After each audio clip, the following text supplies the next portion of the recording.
Welcome to Smart Questions.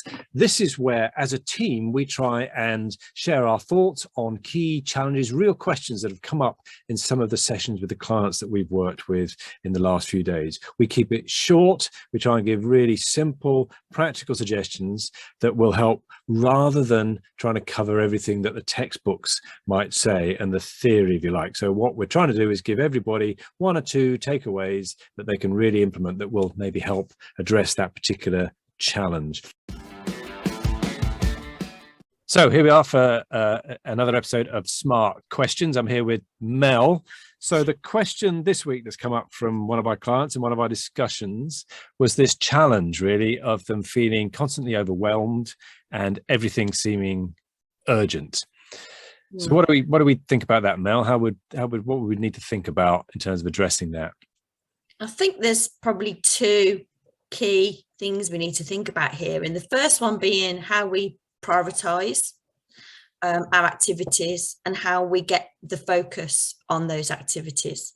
So looking at the things that are most important and urgent to us in the short term, and then kind of setting aside the right amount of time for those things, and thinking about how we can do that in terms of our kind of maybe a default diary, or referring to an Eisenhower important urgent matrix to help us kind of try and prioritize and focus ourselves on those things that we should actually be focusing on.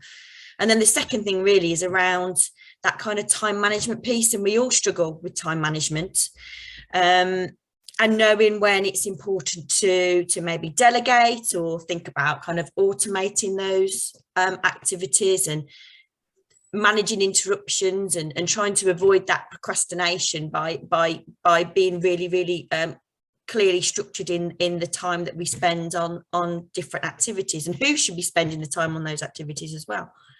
Yeah, I think it's a huge topic in itself. It affects all of us, and none of us get it absolutely right. We're all at times suffer from having too much on our plates. But it's about keeping the plate spinning, but keeping the right plate spinning, isn't it? We sometimes we've got to let some things drop. So yes, that priority and focus.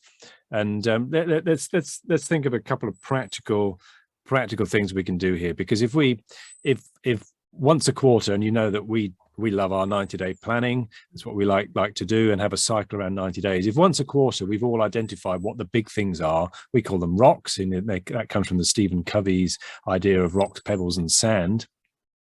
We call them rocks. If we've identified those rocks, then we know we're going to be working on the most important things, and then it becomes the time management as to how do we make sure we made time for those rocks, and that we're managing interruptions from other things that might get in the way of doing that. Now, you mentioned something called the default diary or the ideal diary. Mel, do you want to explain what that is a little bit? Yeah, the default diary. So, it's not hard and fast, but really, as a rule, looking at your kind of schedules and allocating protected time around certain key activities, and those really should be aligned with those key priorities that you were just talking about, Kevin, those sort of 7 business priorities and your individual rocks, and putting aside that time that's protected.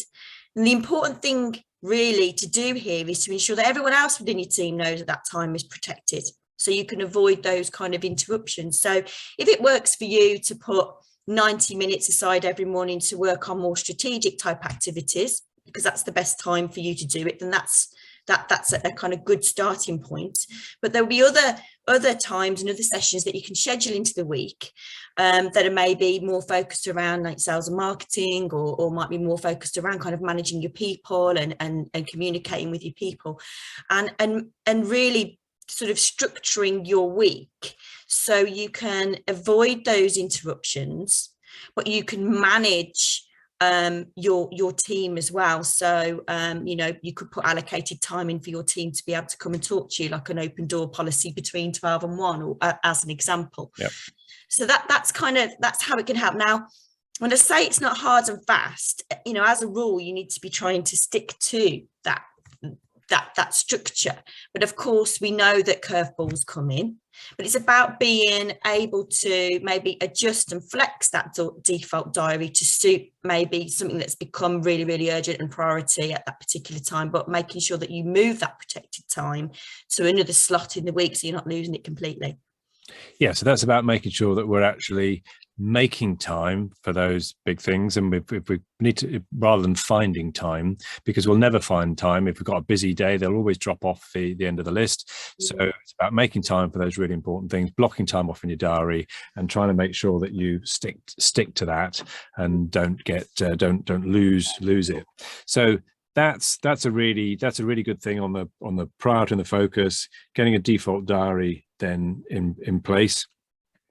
So identifying some of those important things, and sometimes it's a case of identifying the interruptions, isn't it? And what's giving us the most interruptions, or stopping us from work on those important things that we want to do.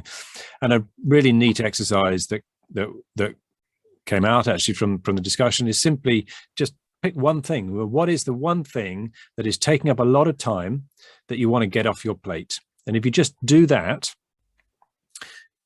and then work out how you're going to get it off your plate, then you will find that you're saving a lot of time. And there's a lot of questions around that, but one is, well, how do we decide if it's an important thing? Is it something that I can actually delegate? So we might be spending a lot of time on it, but is it something that I can give to somebody else? So a quick thing about how teachable it is. So is it something I can teach to somebody else versus how much value it's bringing to the organization, or how much fun?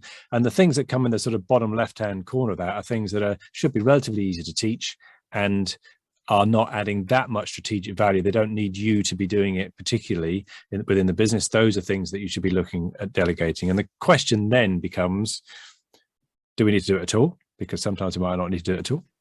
But then can we automate it? If we can automate it, great, let's do that. Can it be delegated, either outsourced to somebody else, or maybe to somebody else within the business? And then if what's left are things that actually we've just got to do, and then it's prioritizing it. So that's quite a nice little exercise to go through. Anything you'd like to say on that, Mel? I was just quickly writing it down then. So stop, just to summarize everyone, either stop doing it, automate it, delegate it, or prioritize it, and then build it into your kind of default diary and make sure that it's part of your priorities and your rocks for that 90-day cycle.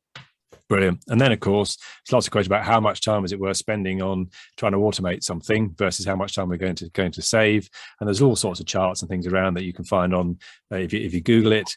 But simply speaking, if you reckon you can save 5 minutes off a task that you're doing every single day, then actually you could afford to spend 6 days in work on automating that, because that's the time that you will be saving over 5 years. So have a think about things in that sort of context. So I think that's pretty good. Anything else you want to add to that for now, Mel? I think just in terms of kind of automation as well, and sort of creating a process for certain activities, what you're doing then is you're slowly able to remove yourself from the business. So you get a little bit closer to, addressing some of the challenges in terms of hub and spoke and the value builder that we do, where actually the business becomes less dependent on you. So you can be doing the things you can be doing the things that are more sort of strategic for your business. So the more that you can automate and put processes in, the better, but it needs to be worth doing it in the first place.